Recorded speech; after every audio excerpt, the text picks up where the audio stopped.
I fitted Martech air suspension to my crafter, and you simply control it from inside the van from this panel. The airbag suspension is for the rear of the van.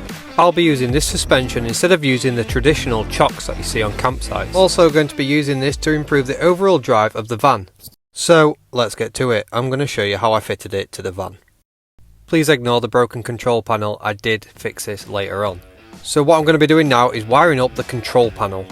And I just use the instructions that was given to me by Martech. Now that that's done, I can now connect on the air lines on the back of the control panel. So some of the pipes were a bit stiff, so I had to take a lighter to make them a bit more malleable. But for the most part, they were fine and just clipped on. So that's one side done. You literally cannot go wrong by following this diagram. Now it's time to do the left-hand airbag with this black pipe supplied. You push the pipe on and then twist this cap over the top. And that is pretty much the control panel all done, minus that damaged corner that I mentioned. I've then routed all the pipes underneath the kitchen, which will then go through into the garage, like so.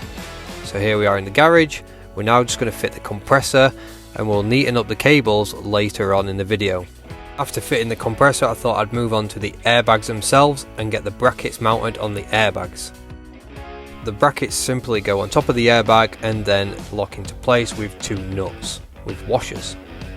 And it will look something like this one that I've just bolted together once you've got the bracket on. So on to the next step, let's get under the van to remove these rubber chocks.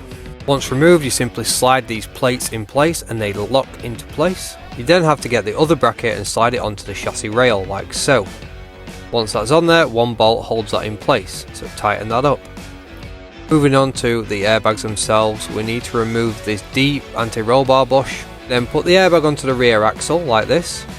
Tighten up two nuts on top of the airbag, and then the anti-roll bar bracket goes back on. So that's one airbag fitted. I'm not going to bore you with the other side because it's the same process. So fast forward a little bit, we're going to be drilling the hole for the control panel airline to go down into the actual airbag themselves. We'll be using conduit later on to protect those pipes. But that's pretty much the install done. Thank you Martech Suspension for this awesome kit.